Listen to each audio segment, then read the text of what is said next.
ይኖር ይሆን እንጃ ከኬጂ ጀምሮ በሁሉም ደረጃ በሁሉም ትምህርቶች የጋላክሲን ያክል አጋዥ መጽሐፍቶች እዚህ ላይ ነው ጉዱ የሚያጠግብ እንጀራ ከምጣዱ የሚያጠግብ መጽሐፍም ከሽፋኑ አይታችሁ መኑ መጽሐፍቱ ሽፋን ላይ ዓመተ ምህረት የለም ለምን ከተባለም ይህ ትልቅ ተቋም ነው ሽፋን ላይ ቀንጽፈን ለንግድሽ ቅድምድም ከዓለም አቀፉ ስታንዳርድ አንወርድም ማስረጃው ጋላክሲ ምስክሩ ኮሜት በጥንቃቄ እንጂ አንሰራም በስሜት የኮሜት ቡክ ሲሪስ ልጇ አጠገብ ካለ ብሻለብኝ ጠራ ከበደኝ ቀለለ ለምን ከተባለ ይህ ትልቅ ተቋም ነው ኮንግራ ተማሪ ፓወርም የኛ ነው ሜሪት ዲክሽነሪ ዝናውን ጠብቆ ገበያውን መሪ እኛን እንዲለዩ ከመጽሐፍቱ ጀርባ ይሄን አርማ ካዩ ጭንቀት ገደል ገባ የአርማ ከሌለ ያስደነጋ አይደለም አስቴር ነጋ ሳታሚ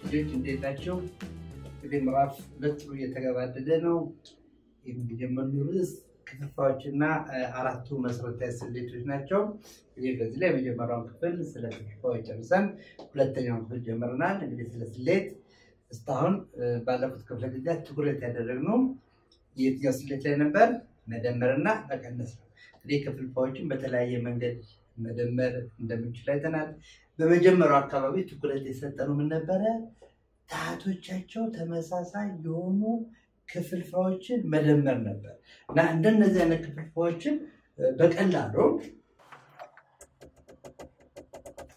አንድ መጀመሪያ ካየን ወደ 311 ሲደመር 511 የመሳሰሉ ቀላል ያሉ ክፍልፋዮች ናቸው እንደነዚህ አይነት ክፍልፋዮች ምንድነው ታቶቻቸው ተመሳሳይ ስለሆኑ በቀጥታ ስራችን ምን ላይ እንደሚሆን አይተናል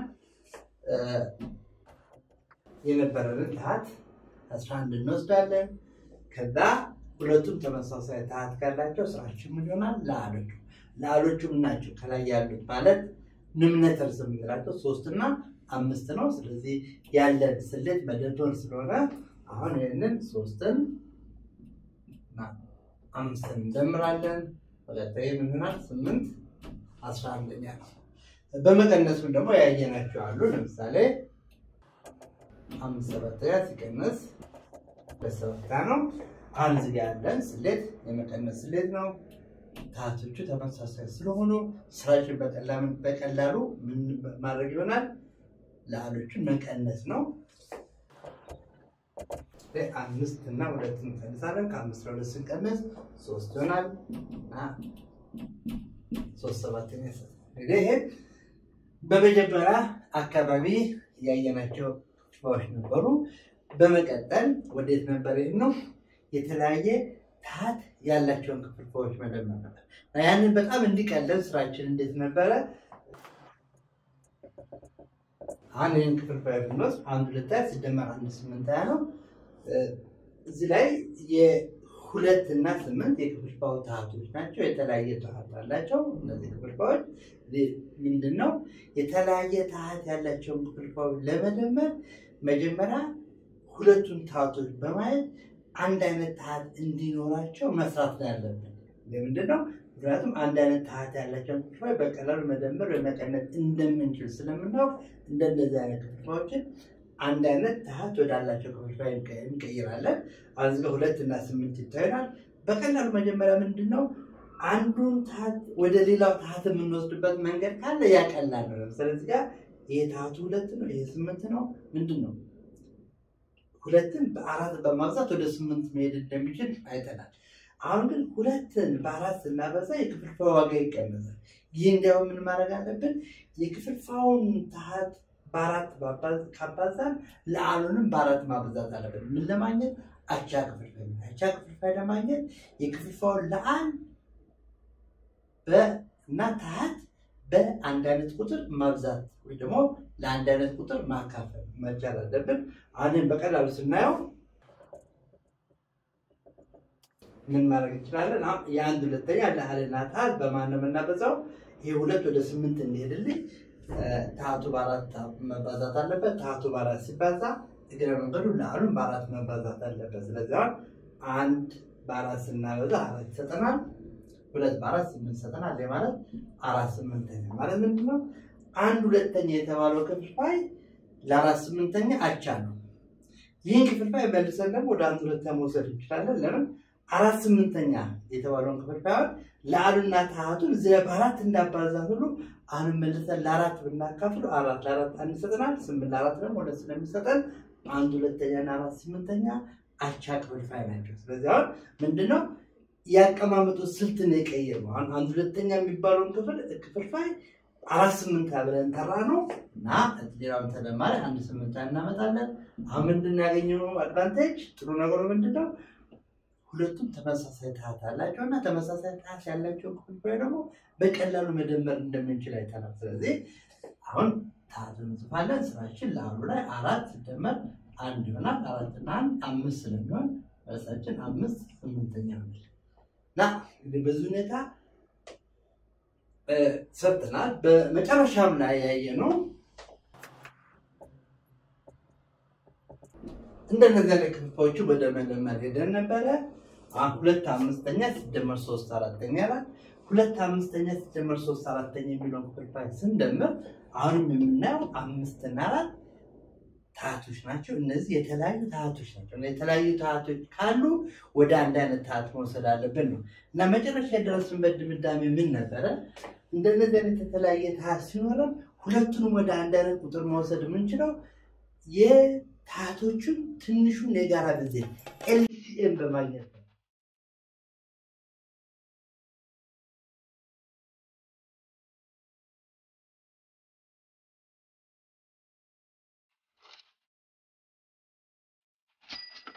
ባለፈው እንዳየነው የአምስትን ብዜት እንፈልጋለን። 5 10 15 20 25 ያለ ይላል። የአራትን ብዜት እንፈልጋለን። 4 8 በ3 እና በ12 16 20 24 ያለ ይላልና 20 የሁለቱ ትንሹ የጋራ ብዜት መሆኑን አይተናል።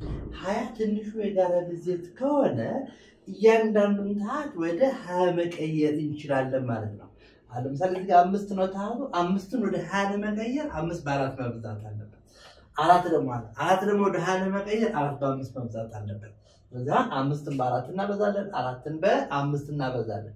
ይህን ስራ ስንሰራ ግን ታሃቱን ያባዛንበት ቁጥር እንደገና መልሶ ያ ቁጥር ለአሉን ማብዛት አለበት። ምክንያቱም ኢኩዊቫለንት ፍራክሽን ነው። አቻ ክፍልፋይ ለማግኘት የክፍልፋዩ ለአልና ታሃት በአንድ አይነት ቁጥር መባዛት አለበት። ስለዚህም በቀላሉ እንበላለን። ሁለት አምስተኛ ማለፈው ይሄን ሰጥተናል። ይሄን በአራት ስናበዛው 20 ይሆናል። ይሄን በአምስት ስናበዛው 20 ይሆናል። አሁን ያገኘነው ጥሩ ነገር ምንድነው? ሁለቱም ክፍልፋዮች ምን ይሆናሉ? 8 20ኛ ሲደመር 3 15 ነው 15 20ኛ ይሆናል። 8 20ኛ ሲደመር 15 20ኛ ተመሳሳይ ታሃት ያላቸው ስለሆነ ልክ መጀመሪያ ሰሞን በደመሩ በቀላሉ መንገድ መደመር እንችላለን ማለት ነው። ይህ ማለት ስንት ነው? አሁን ተመሳሳይ ታሃት ከጻፈው በኋላ ስራችን ለአሎቹ ላይ ሆናል። ለአሎቹ ማናቸው? 8 እና 15 ናቸው። ስለዚህ 8 ሲደመር 15 23 ነው። ስለዚህ ክፍልፋያችን 23 20ኛ ነው። እንግዲህ ባለፈው እንዳየነው የአንድ ስሌት መልስ ካገኘን በኋላ መልሳችንን የምናስቀምጥበትን መንገድ መምረጥ እንችላለን። አሁን እዚህ ጋር ያገኘነው መልስ 23 20ኛ ህገኛ ክፍልፋይ ነው ወይስ ህገወጥ ነው? ፕሮፐር ፍራክሽን ነው ወይስ ኢምፕሮፐር ፍራክሽን ነው? ስንል የክፍልፋዩ ለአል ከክፍልፋዩ ታሃት ስለበለጠ ክፍልፋዩ ምንድነው? ህገወጥ ክፍልፋይ ነው። ስለዚህ ይሄንን ወደ ድብልቅ ቁጥር መቀየር እንችላለን። ወደ ድብልቅ ቁጥር ለመቀየር ምንድነው የምናደርገው? ለአሉ ለታሃቱ እናካፍላለን ማለት ምንድነው?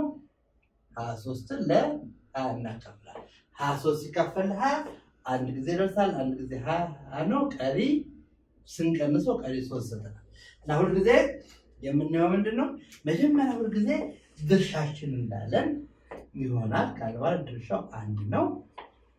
ስናካፍል የምናገኛት ቀሪ 3 አለች። 3 ያው ታሃቱ አይቀየርም። አንድ ሙሉ 3 20ኛ 23 20ኛ የሚለው በህገወጥ ክፍልፋይ መልክ የተቀመጠውን ወደ ድብልቅ ቁጥር ቀየኑ ማለት ነው። መልሰን ደግሞ ከድብልቅ ቁጥሩ ወደዚህ ለመቀየር አንድ በ20 23 20ኛ ነው እና ሁልጊዜ መልሳችንን ማረጋገጥ እንችላለን። እንግዲህ ባለፈው ክፍለ ጊዜያት ያየናቸው የስሌት ጥያቄዎችን ይመስላሉ። ዛሬም እያደበርነው እንሄዳለን። እንግዲህ ያለፈውን ምን ያህል ተገንዝባችኋል? ምን ያህል ገብታችኋል? የቤት ስራችሁ ምን ያህል ሰርታችኋል የሚለው ለማየት መጀመሪያ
እንዴት ነበር? ልጆቹን መልስ አረጋገጣችሁ? ጥሩ ተሰርቷል። በጣም ጥሩ። አሁን እንግዲህ የዕለቱን ክፍል ለመጀመር ደግሞ ወደ ዕለቱ ገለጻ ሊመሩን የሚችሉ የልምምድ ጥያቄዎችን እንወስዳለን። የልምምድ ጥያቄዎችን በአስቸኳይ ሰርታችሁ ወደ ዕለቱ ትምህርት እንሄዳለን።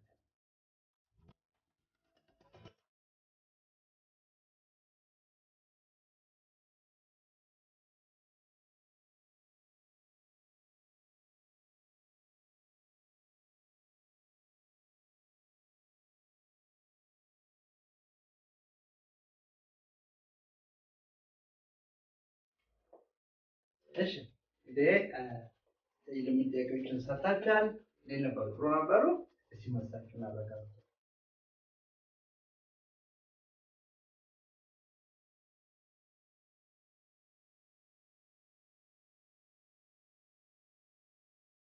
እሺ እንግዲህ የልምምድ ጥያቄዎቹ መልሶችን ይመስላል። እስቲ ወደ ዕለቱ ትምህርት እንሄዳለን። አሁንም የዛሬም ትኩረታችን የሚሆነው ምንድነው? የተለያየ ታሃት ያላቸውን ክፍልፋዮች መደመርና መቀነስ እናያለን። እንግዲህ ሁልጊዜ ትኩረታችን ምንድነው? የተለያየ ታሃት ሲባል ዋና እንደ መነሻ አድርገን ያየነው ምን ነበር? ባለፈው ክፍለ ጊዜ የክፍልፋዮችን ትንሹን የጋራ ብዜት ኤልሲኤም ማግኘት ነው። አንዳንዴ እንግዲህ ኤልሲኤም ማግኘት ጊዜ ሊፈጅብን ይችላል። ኤልሲኤሙን ሳናገኝ የምንሰራባቸው አማራጮች አሉ ወይ ነው እና ሁልጊዜ ወደ አቻ ክፍልፋይ መቀየርስ ያለ ነው። እንግዲህ ዛሬ የተለያዩ አማራጮችን እናያለን። ብዙ አማራጮች ስናይ ለአንድ ጥያቄ ከአንዱ አማራጭ ሌላው አማራጭ የተሻለ ይሆናል። አሁን ለምሳሌ ባለፈው ስለ ድብልቅ ቁጥሮች መደመር ስንማር መጀመሪያ ምን ነበር ያደረግነው? ድብልቅ ቁጥሮችን ሙሉ ቁጥሩንና ክፍልፋዩን ለያይተን ደመር። በሁለተኛው ጊዜ ደግሞ ምንድን ነበር ያደረግነው? ድብልቅ ቁጥሮችን ስንደምር በቀጥታ ድብልቅ ቁጥሩ ወደ ህገወጥ ክፍልፋይ በመደመር ማስላት ይችላል።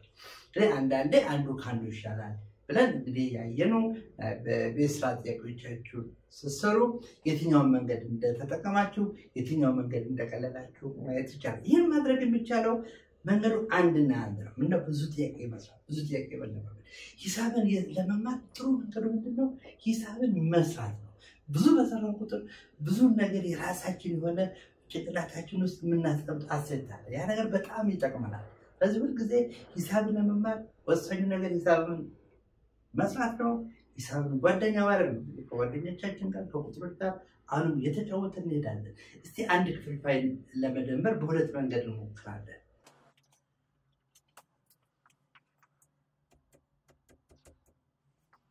5 ስድስተኛ ሲደመር 1 8ኛ እንግዲህ ይህ ክፍልፋይ እስካሁን ከደመርናቸው መንገዶች ስንሄድ 6 እና 8 የተለያየ ታህት አላቸው።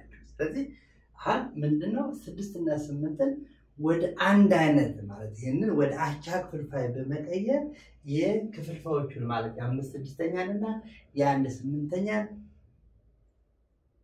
ታህት ማመሳሰል ነው። ወደ አቻ ክፍልፋይ ለመውሰድ መጀመሪያ ምን አይነት ታህት ነው የምንፈልገው? ስለዚህ የመጀመሪያ ምርጫችን ምን ነበረ? የ6ና የ8ን ትንሹን የጋራ ብዜት ወይ ደግሞ ኤልሲኤም ማግኘት ነው። እንግዲህ ይሄን በተለያየ መንገድ ማግኘት እንችላለን። የመጀመሪያውና ቀላሉና በቀጥታ መጣን ምንድነው? የ6 ብዜቶች ማለት 6 ጊዜ 1 6 ጊዜ 3 እያልን እንሄዳለን። የ8ን ብዜቶች እናገኛለን። ከዛ ውስጥ ምን እናገኛለን? እንግዲህ የምንፈልገው ትንሹ የጋራ ብዜት ከሆነ መጀመሪያ ብዜት እናገኛለን። ከብዜቶቹ መካከል የጋራ የሆኑትን እንመርጣለን። ከጋራዎቹ መካከል ደግሞ ትንሹን እንወስዳለን። ትንሹ የጋራ ብዜት ኤልሲኤም ማለት ነው። አንዳንዴ ይሄንን ኤልሲኤም የምናገኝበትን መንገድ በተለይ ምዕራፍ 1 ስለ ሙሉ ቁጥሮች ስንማር ትንሹን የጋራ ብዜት እንዴት በተለያየ መንገድ እንደምናገኝ አይተናል አይደል? በብቸኛ ትንትን በቴብል ማለት በማካፈል እና ወይ መጀመሪያ በሰራ ነው። አሁን ባለፈው ክፍለ ጊዜ በሰራ ነው የ6 እና የ8ን ብዜቶች በመደርደር ከዛ ውስጥ የጋራውን በመፈለግ ከጋራው ደግሞ ትንሹን በመፈለግ እና እስቲ በቀላሉ በቴብል ብሄድ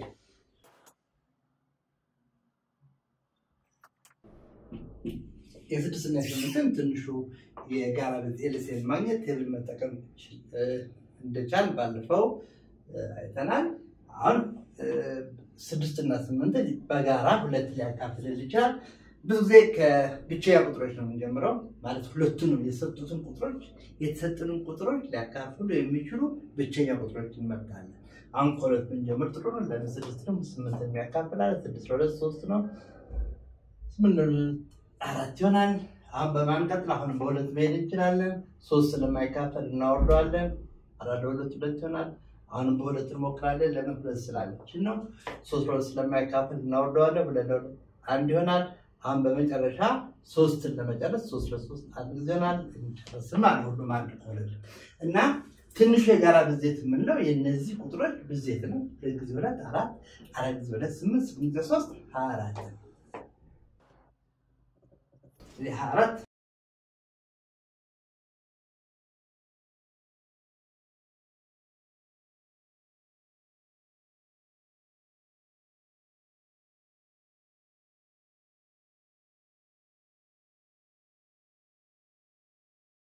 ይሄ 24 ትንሹ የጋራ ብዜት ከሆነ የነዚህን ክፍልፋዮች ታህት ወደ 24 መቀየር አለብኝ ማለት ነው። ወደ 24 መቀየር አለብኝ ማለት አሁን 5 ስድስተኛ የሆነ ቁጥር 24ኛ መሆን አለበት። 1 8ኛም የሆነ ቁጥር 24ኛ መሆን አለበት።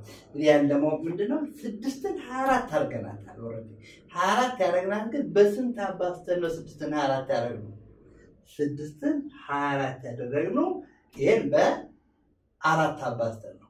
ስለዚህ ታህቱ በ4 ተባዝቶ 24 ከመጣ ለአሉም በ4 መበዛት አለበት። 5 ጊዜ 4 ስንት ይሆናል? 20 ይሆናል። 24ኛና 5 ስድስተኛ ምንድን ናቸው? አቻ ክፍልፋዮች ነው። ኢኩዊቫለንት ፍራክሽንስ ነው። 1 8ኛ ወደ ዳሽ 24ኛ ለመቀየር ታህቱ 8 ኦሬዲ 24 አድርገናል። በስንት አባዝተን 24 አደረግነው? እንግዲህ ማካፈል አለው። ለምን ከትንሽ ቁጥር ወደ ትልቅ ቁጥር ነው ያለው። ስለዚህ ማብዛት ነው የምንጠቀመው። 8 3 24 ይሆናል። ይሄ በ3 ከተባዛ ለአሉ 1 በ3 ማብዛት አለበት። 1 በ3 ሲባዛ ደግሞ 3። አሁን ክፍልፋዮችን ቆንጆ አድርገናቸዋል። ለምን ሁለቱም ክፍልፋዮች 5 ስድስተኛ አቻ ክፍልፋይ አለው። ዋጋውን አልቀየርነውም። 20 24ኛ የ5 ስድስተኛ አቻ ክፍልፋይ 3 4ኛ ደግሞ የ1 8ኛ አቻ ክፍልፋይ ነው።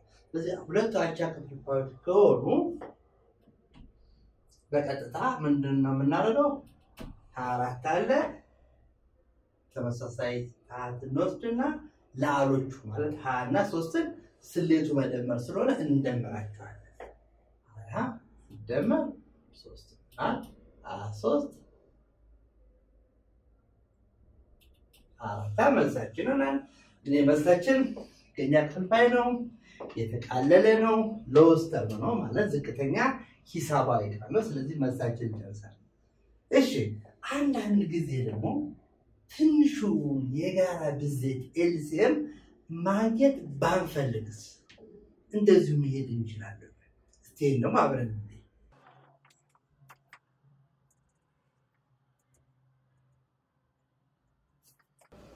አሁን 5/6ኛ ሲደመር 1/8ኛ አንድ የ6 እና የ8ን የጋራ አካፋይ ሊሆን የሚችል ማለት ትንሹ የጋራ ብዜት 24 አግኝተን አሁን ትንሹ የጋራ ብዜትን ያገኘንበትን ሂደት አይተናል እስቲ ይሄን ሂደት ሳንጠብቅ እንደዚህ ብንሄድ ምን ይሆናል ምንድነው የሚሆነው አንዳንዴ ሁለት ቁጥሮች ሲሆኑ በተለይ ተደማሪዎች ሁለት ከሆኑ ይሄ ታቱ 6 ነው ይሄ ደግሞ ታቱ 8 ነው በቀጥታ ይሄኛውን በዚህኛው ታህት እናበዛለን ይሄኛውን ደግሞ በዚህኛው ታህት እናበዛለን አሁን ይሄኛው ታህት 8 ስለሆነ 5/6 ሲደመር 1/8ኛ አሁን ይሄንን በ8 አበዛዋለሁ ማለት በ8 አበዛ ለአሉንም ታህቱንም በ8 አበዛለሁ አሁን ይሄኛውን ደግሞ በዚህኛው አበዛዋለሁ ለአሉንም ታህቱንም በ6 አበዛዋለሁ አሁን ያገኘናቸው አቻ ክፍልፋይ ናቸው ምክንያቱም የአንድ ክፍልፋይ ለአልና ታህት በአንድ አይነት ቁጥር ካባዛን የምናገኘው አቻ ክፍልፋይ ስለሆነ የክፍልፋዩን ዋጋ አይቀይረውም ስለዚህ ምን ሆነልን ማለት ነው 5/8 40 ነው 6/8 48 ነው ሲደመር 1/6 6 ነው 8/6 48 ነው አሁን ሁለቱም ተመሳሳይ ታህት አላቸው ይህ ሂደት የፈጠረልን ምንድነው የክፍልፋዮቹን አቻ ክፍልፋይ አግኝተን እግረ መንገዱን ታህቶቹን አመሳሰለን ስለዚህ ታህቶቹ አንድ አይነት ከሆኑ ደግሞ ስራው ቀላል ነው ምንድነው ስራው የሚሆነው በቀጥታ ለአሎቹ መደመር ምን እናደርጋለን ይሄ 48 ከሆነ አሁን በቀጥታ 40 እና 6ን እንደማለን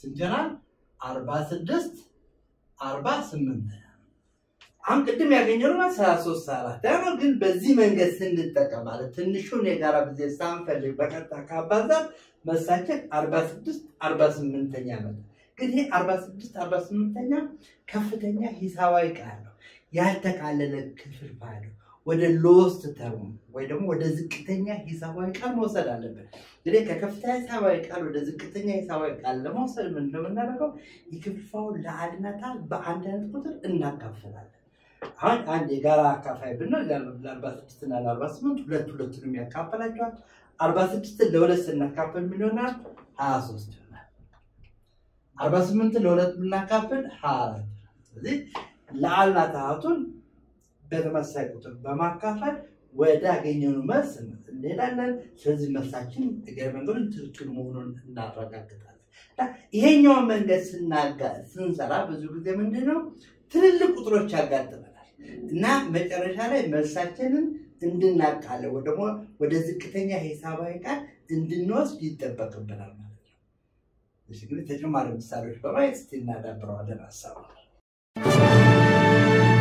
ዋው ኮሜት ዘንድሮ ከኬጂ ጀምሮ እስከ 6ኛ አደገች በለኛ እውነትም አደገች ኮሜት ተፈለገች አሁን የሁሉም ናት ባጸደ ህፃናት የልጆን ማስተዋል ኮሜት ያግዘዋል ወደ አንድም ሲገፉ ሁለተኛም ሲያልፉ ወደ 3 ሲዘሉ ለአራተኛ ክፍሉ አምስተኛም ላሉ አልፎም 6ኛ ከች እንግሊዘኛ ከተፍ ማትማቲክስ አካባቢ ሳይንሱ አማርኛ ራሱ ሁሉም ካስቴር ነጋ ኮሜት በጣም ሸካ ከኮሜት ጋር ያጥኑ 7ኛም ሆኑ 8ም ደረሱ 9 ገሰገሱ 10ም አለፉ 11ም ገፉ 12ም ገቡ አጋዥ ነው ከልብ በሁሉም ደረጃ ኢኮኖሚክስ ፍርጃ አማርኛው ጠጣር እንግሊዝኛው ጣ ኬሚስትሪው ፈንጂ አንተ ያለ ባዮሎጂ እግዚኦ ስነ ዜጋ ጂኦግራፊው አደጋ ሂሳብና ላዞረ ሂስትሪው ጠጣራ ፊዚክስ አስቸገረ ምንድነው መፍትሄው ይሄው ኮሜት ሰፕሊሜንተሪ ቡክስ አወቅና ዘንድሮ በተማሪ አይምሮ ኮሜት ተጨምሮ ኮሜትን ሲገዙ ከመጽሐፍቱ ጀርባ የአስቴር ነጋ አርማ መኖሩን ያስተውሉ ይህ አርማ ከሌለም የአስቴር ነጋ አይደለም አስቴር ነጋ ሳታሚ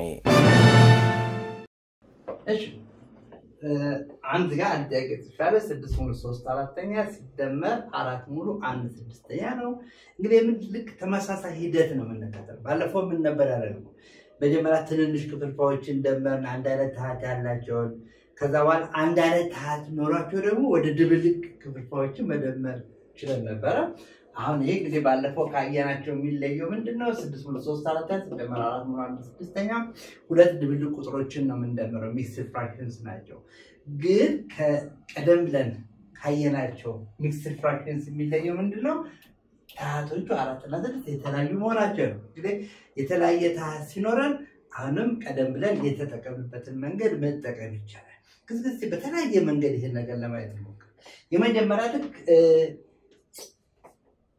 በመነጣጠል የሰራኑን እንደግመዋለን ማለት አሁን የክፍልፋዩን ለአልና የክፍልፋዩን ሙሉ ቁጥርና ክፍልፋይ ብንነጣጠል 6 ሙሉ 3 4 ማለት 6 ሲደመር 3 4 ነው። 4 ሙሉ 1 6 ማለት 4 ሲደመር 1 6 ነው። በመቀጠል ደግሞ ሙሉ ቁጥሮችን አብረን እንሰበስባቸዋለን። ምን እንዳደረግን አሁን ደግሞ ሙሉ ቁጥሮችን 6 እና 4ን መጀመሪያ መጣናቸው። በመቀጠል 3 4 ሲደመር 1 6 ነው። 6 ሲደመር 4 ሙሉ ቁጥሮች ናቸው። 6 ሲደመር 4 10 ይሆናል። አሁን ቀሪ ስራችን 3 4 እና 1 6 ያመጣል። 3 4 እና 1 6 ስንደምር ግን 4 እና 6 ምን አላችሁ? የተለያየ ታህት አላቸው። ስለዚህ በሆነ መንገድ ሁለቱን አንድ አይነት ታህት እንዲኖራቸው ማለት እንችላለን። መጀመሪያ ቀላሉ ነገር እንደሆነልን የ4 እና 6ን ትንሹ የጋራ ብዜት እንወስዳለን። በመጀመሪያ አማራጫችን እስቲ የ4 እና 6 ትንሹ የጋራ ብዜት ኤልሲኤም ምንድነው? የ4 እና 6ን ትንሹ የጋራ ብዜት ኤልሲኤም ለማግኘት አንደኛው መንገድ የ4ን ብዜቶች ማግኘት፣ የ6ን ብዜቶች ማግኘት፣ ከዛ የጋራ ብዜቶች ውስጥ ትንሹን መምረጥ። ከጋራ ብዜቶች ውስጥ ትንሹ መውሰድ ነው። እኔ እንግዲህ ብዜት ሲጀምር 4 ጊዜ 1 ብዬ ስለሚጀምር 0ን አንቆጥራትም ማለት ነው። እሺ አሁን በሁለት እንሞክራለን። 4 2 2 ነው 3 ይሆናል። እንደገና በስንት እንሄዳለን? በሁለት እንሄዳለን። 2 2 1 ነው 3 ይሆናል። አሁን ሁለት ስራውን ጨርሳለች። 3ን ለመጨረስ በ3 እናካፍላለን። 1 ይሆናል። አሁን ማን ነው ትንሹ የጋራ ብዜት የምንለው? እዚህ ጋር የምናገኛቸው ቁጥሮች ብዜት ነው ማለት 2 ጊዜ 2 ጊዜ 3 ይሆናል። 2 ጊዜ 2 4 ጊዜ 12 ይሆናል። ስለዚህ ትንሹ የጋራ ብዜታቸው 12 ነው። 4 እና 6 ስለዚህ 3 4 ሆነ 1 6ኛ ታህቱ 12 ወደሆነ አቻ ክፍልፋይ እንቀይራለን። እንዲቀለል 6 እና 4 እንደምራቸው 6 እና 4 10 ይሆናል። ሲደመር አሁን እዚህ ጋር ምን እንደማደርገው 3 4ኛ ታህቱ 12 እናደርጋለን። የ3 4 ሞል የ1 6 ታህታቸው 12 ነው መሆን ያለበት። 12 ከሆነ 4 በስንት ተባዝቶ ነው 12 የመጣው? 4 በስንት ተባዝቶ ነው 12 የመጣው? በ3 ነው። ስለዚህ ይሄ ለአሉ 3ን በ3 መብዛት አለበት። ለ3 = 9 ይሆናል። አሁን ደግሞ 6 በስንት ተባዝቶ ነው 12 የሆነው? 6 በ2 ተባዝቶ ነው 12 የመጣው። ስለዚህ ይሄ በ2 ከተባዛ ለአሉ 1 በ2 መብዛት አለበት። 1 ጊዜ 2 2 አስተውሉ። ይሄ 9 ማለት የ3 ጊዜ 3 ውጤት ነው። ይሄ 2 ማለት የ2 ጊዜ 1 ውጤት ነው። እሺ አሁን ስራችን ሁሉ ቀላል ሆኗል። ምንድነው ያቀለለው? ሁለቱ ክፍልፋዮች ተመሳሳይ ምን አላቸው? ተመሳሳይ ታህት አላቸው። ስለዚህ ለአሎቹን መደመር እንችላለን። 12 እናደርጋለን። ለአሎቹ 9 እና 2ን በቀጥታ እንደምራቸዋለን። 10 9 እና 2 11 ነው። 11 ይሆናል። 10 ሲደመር 11 12 ማለት 10 ሙሉ 11 12ኛ ይሆናል ማለት ነው። እሺ እስቲ አሁን ደግሞ ይሄን ክፍልፋይ 6 ሙሉ 3 4 ሲቀነስ 4 ሙሉ 1 6 በሚለው እንስራ። አሁን የት ጋር ነው ለውጥ የምናመጣው? ይሄን ስራ በምንሰራበት ጊዜ የት ጋር ነው ለውጥ የምናመጣው? ይሄ መደመሩ በመቀነስ ተተክቷል። ስለዚህ ይሄ ሁሉ ጊዜ መደመሮቹ በመቀነስ እንተካለን። መጨረሻ ድረስ መጥተን እዚህ ጋር 6 ሲደመር 4 የሆነው 6 ሲቀነስ 4 ይሆንና ይሄ 2 ይሆናል። እዚህ ላይ ደግሞ ሲደመር 2 ያልነው 9 ሲደመር 2 ያልነው 9 ሲቀነስ 2 ይሆንና ይሄ 7 ይሆናል።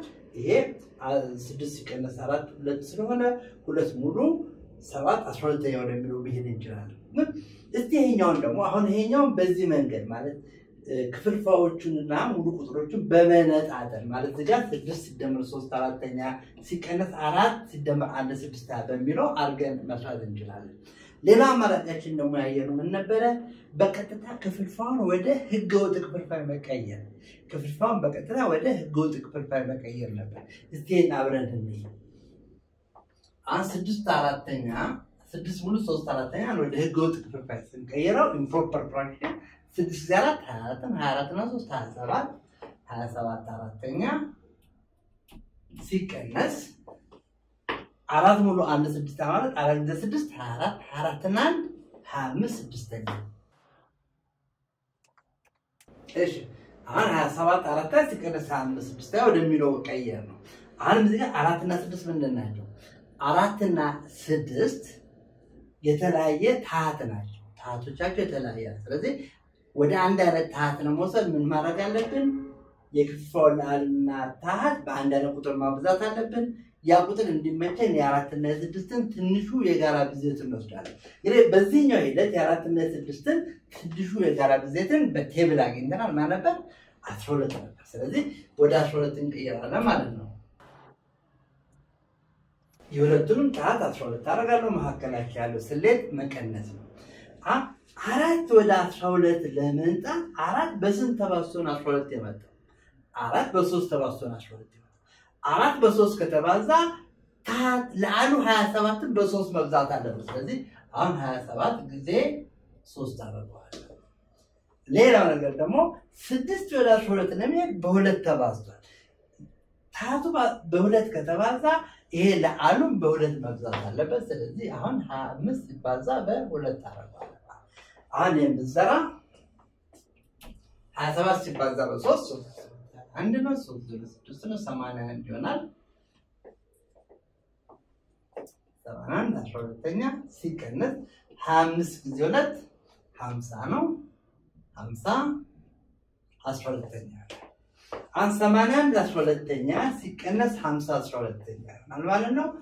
እኔ ከ81 ላይ 50 ለመቀነስ ተመሳሳይ ታሃት 12 እንቀንሳለን። በቀጥታ ላሎቹ 81 ሲቀነስ 50 እንሰራለን ማለት ነው። አሁን 81 ሲቀነስ 50 ስንት ይሆናል? 81 ሲቀነስ 50 31 12 አንድ እዚህ ጋር ያገኘነው መልስ 31 12 ምንድነው? ህገወጥ ክፍልፋይ ነው። ብዙ ጊዜ መልሶቻችንን በህገወጥ ክፍልፋይ ከማስቀመጥ በድብልቅ ቁጥር ማስቀመጥ እንችላለን። ስለዚህ ይሄን ወደ ድብልቅ ቁጥር ለመቀየር ምን እናደርጋለን? 31 ለ12 ነው። 31 ሲካፈል 12 ሁለት ጊዜ ይሆናል። ሁለት ጊዜ 12 24 ከ31 ላይ 24 ሲቀነስ 7 ይሆናል። ስለዚህ መልሳችን ምን ይሆናል? መጀመሪያ ይሄን ድርሻችንን 2 እንጽፋለን። ይሄ ማለት 2 ሙሉ ከዛ ቀሪያችን 7 አለ። 7 ተመሳሳይ ታሃት 12 2 ሙሉ 7 12 ያመጣል። ቅድም እንደሰራ ነው ማለት ነው። ልዩነት የሚያመጣው ቅድም እንደነገርኩ 9 ሲደመር 2 ምን 9 ሲቀነስ 2 ይሆናል። 9 ሲቀነስ 2 7 ይሆናል። ከክፍልፋዮቹ ደግሞ 6 ሲቀነስ 4 2 ይሆናል። ለበቀላሉ እንግዲህ በሁለቱም መንገድ መስራት እንድንችል ልዩነቱ ምንድን? ይሄኛውንም መደመሩንም ጥያቄ በተመሳሳይ 27 አራተኛ ሲደመር 25 ስድስተኛ ብለን በዚሁ ሂደት መሄድ እንችላለን። ያን ልዩነት የሚመጣው ደግሞ ምን ነበር? 81 ሲቀነስ 50 እንዳል ሁሉ እዚህ ጋር 81 ሲደመር 50 ይሆናል። 81 ሲደመር 50 ስንት ይሆናል? 80 እና 50 130 ነው። 1 ሲደመር 131 131 12 131 12 ወደ ድብልቅ ቁጥር ብንቀይረው 10 ሙሉ 11 12 ይሰጣል። ስለዚህ ሁሉ ጊዜ በሁለቱም አማራጮች እየሰራችሁ ወደ መጨረሻው ደግሞ ወደሚቀላችሁ ትሄዳላችሁ። ግን ሁለቱንም ካወቅን በኋላ ነው መወዳደር እንችላልና ላይ ተነጋግረን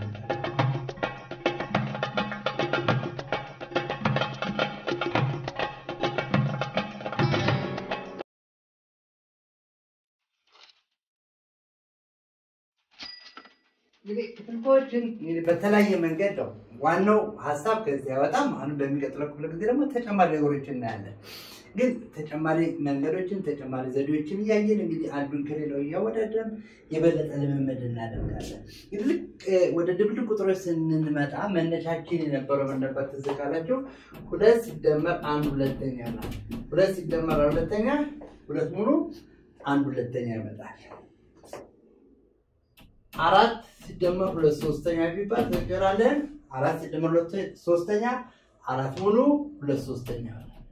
አሁን ይሄን ነበር ወደ ኋላ ደግሞ ተጠቀምንበት። 4 ሙሉ 2 ሶስተኛ የሚባለውን ክፍልፋይ ስናገኝ 4 ሙሉ 2 ሶስተኛ ማለት 4 ሲደመር 2 ሶስተኛ መሆኑን 2 ሙሉ 1 ሁለተኛ ደግሞ ለመነጣጠል ማለት ክፍልፋዩንና ሙሉ ቁጥሩን ለመነጣጠል 2 ሙሉ 1 ሁለተኛ ሲያጋጥመን ወደ ኋላ ወደ 2 ሲደመር 1 ሁለተኛ መቀየር እንዳለብን አይተናል። አሁን እስቲ የዚህን ተከታይ እንሰራለን። እስቲ ተቀበለን ባስተውሉት 4 ሲቀነስ 2 ሙሉ 1 ሶስተኛ። አንድ ምንድነው እዚህ ጋር ሙሉ ቁጥር አለን ከዚህ ጋር ደግሞ ድብልቅ ቁጥሮች አለን። ስለዚህ እንዴት ነው የምንሰራው ነው? ይሄ ነገር ባለፈው ስለማበደር የሚባለውን ኮንሰፕት ወስደን ሰርተናል።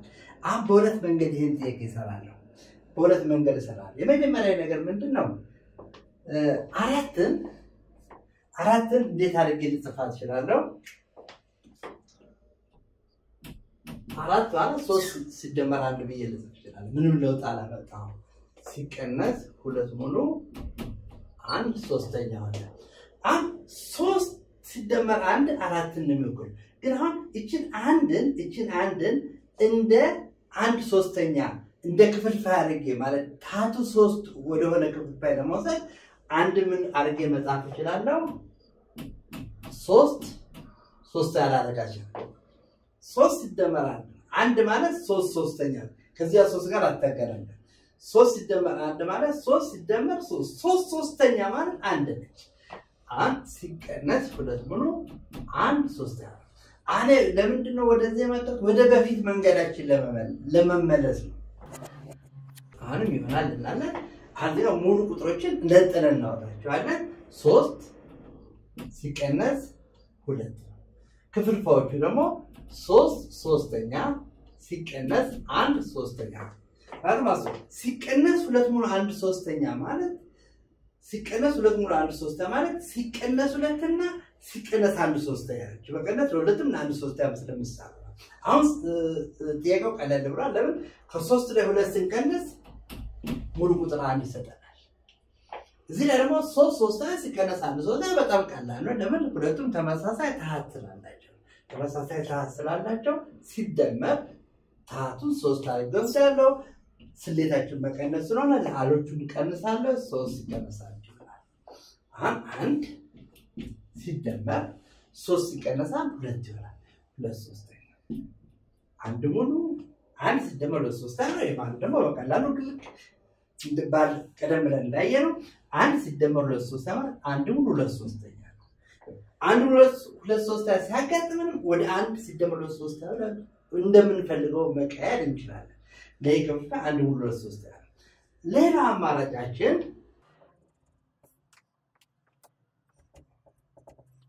4 ሲቀነስ 2 ሙሉ 1 ሶስተኛ። ይሄንን ስራ ለመስራት ሌላው አማራጫችን ምን ነበር? እዚህ ጋር የተሰጠንን ድብልቅ ቁጥር ወደ ህገወጥ ክፍልፋይ መቀየር። ወደ ህገወጥ ክፍልፋይ ስትቀይሩት ምን ይሆናል? ይሄ 4 ማለት ምን ችግር የለውም። 4 አንደኛ ነው። በክፍልፋይ መልክ መጻፍ እንችላለን። 2 ሙሉ 1 ሶስተኛ ማለት 2 ጊዜ 3 6 6 1 7 ሶስተኛ ማለት 4 አንደኛ ሲቀነስ 7 ሶስተኛ። ለምን ነው አለዳ ታሃት እንዲኖረው ነው። 4 በየገመጽፍ 4 አንደኛ በክፍልፋይ መልክ ለማስቀመጥ ነው። ማንኛውም ሙሉ ቁጥር ወይ በክፍልፋይ መልክ መገለጽ ይችላል። አሁን ምንድነው ይሄ መቀነስ ግን ወደ ከዛሬው ርዕሳችን ጋር አብሮዳል። ለምን 1 እና 3 ምንድነው የተለያየ ታሃት አላቸው። እንግዲህ ወደ አንድ አይነት ታሃት ለመውሰድ የ1 እና የ3ን ትንሹ የጋራ ብዜት ኤልሲኤም እንወስዳለን። የ1 እና የ3 ደግሞ ትንሹ የጋራ ብዜት በጣም ቀላል ነው፣ 3 ነው። የ1 ብዜት 1 ጊዜ 1 ጊዜ 2 ያን እንሄዳለን። የ3 ብዜቱን 3 ጊዜ 3 ጊዜ 2 ያን እንሄዳለን። 3 የሁለቱም የጋራ ብዜት ነው። ስለዚህ 4 አንደኛ ታሃቱ 3 ወደ ሆነ ክፍልፋይ ይቀየራል። እንዴት ነው የምናደርገው? ይሄ 3 ይሆናል። ይሄ 3 ደግሞ 1 በ3 ተባዝቶ አራት አንደኛ የሆነ ክፍልፋይ ሶስተኛ የሆነ ቁጥር ሶስተኛ ለመሆን 1 በ3 ተባዛ 3 ሆናለች። 1 ወደ 3 ከሄደ በ3 ተባዝቶ የክፍልፋዩ ለአት 4 በ3 መብዛት አለበት። ስለዚህ 4 ጊዜ 3 12 ይሆናል። 12 3 ሲቀነስ 73 ይሆናል። አስታውሱ 12 3 ማለት 12 3 ሲካፈል ለ3 ማለት ነው። 12 3 ማለት 12 ሲካፈል ለ3 ማለት ይሄ ደግሞ 4 ማለት ነው። ምንም ለውጥ አላመጣም። ስለዚህ አሁን ምንድነው ያገኘነው ጥሩ ነገር ሁለቱም ተመሳሳይ ታታ አላቸው። ስለዚህ ስሌቱ ቀላል ይሆንልናል። 3 እንጽፋለን።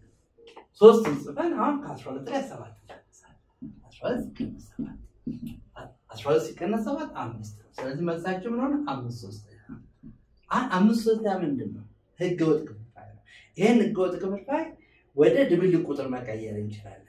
ወደ ድብልቅ ቁጥር ለመቀየር ምንድነው የምናደርገው? 5 ለ3 እንካፈላለን። 5 ሲካፈል ለ3 አንድ ጊዜ ይሆናል። 1 ጊዜ 3 5 ለ3 ስንቀን 2 ይሆናል። ቀሪያችን 2 ነው። ስለዚህ ምን ብለን መጻፍ እንችላለን ማለት ነው? ይሄንን እዚህ ጋር ድርሻችን ሁሉ ጊዜ ቅድሚያ እንሰጣለን። ድርሻችን 1 ሙሉ ካረግን በኋላ በትልቋ ቀሪያችን 2 ነው። 2 ተመሳሳይ ታታ ነው። 1 ሙሉ 2/3 ስለዚህ አሁን ተመሳሳይ መልስ ነው ያገኘነው ሁለቱም ነገር ለማለት ነው። ግን እስቲ ወደ ጥሩ መንገዳችን ወደ ስዕሉ እንመለስ። ወደ ስዕል እንመለስ። 4 ሲቀነስ 2 ሙሉ 1/3 እስቲ እንዴት ነው በስዕል መግለጽ የምንችለው?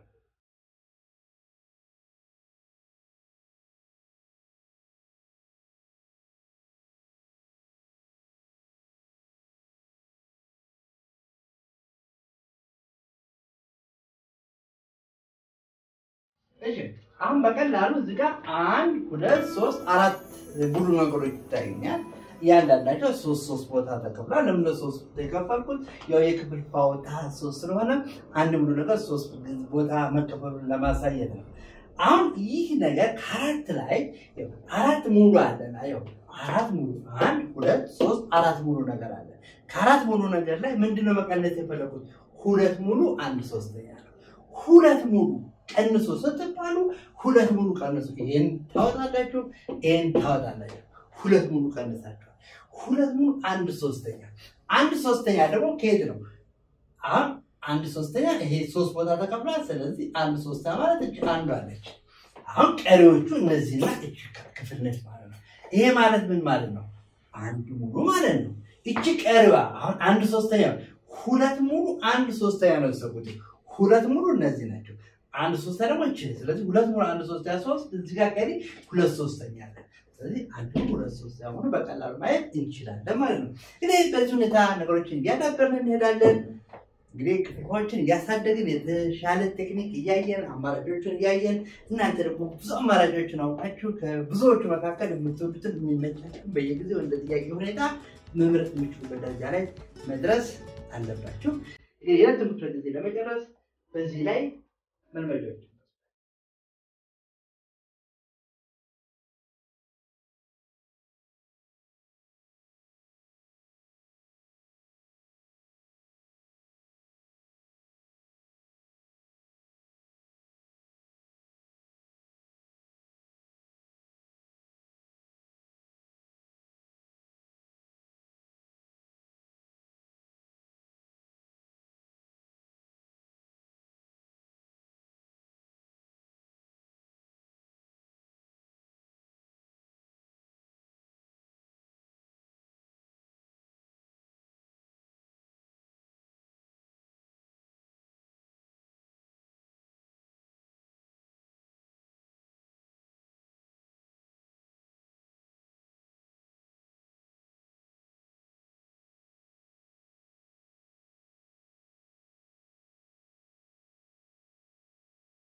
እንግዲህ የዕለቱ ቤት ስራችን ይሄን ይመስላል። እንግዲህ መልመጃዎቹን በደንብ ሰርታችሁ በሚቀጥለው ላይ ደግሞ መልሱ ሰጥ ራሱ ማረም መቻል አለባችሁ። እንግዲህ ይህን ትምህርት በበለጠ ለመከታተል ዘነበ ደነቀ የሚለውን የዩቲዩብ ቻናል ሰብስክራይብ በማድረግ ትምህርቱን በየወቅቱ መከታተል ትችላላችሁ።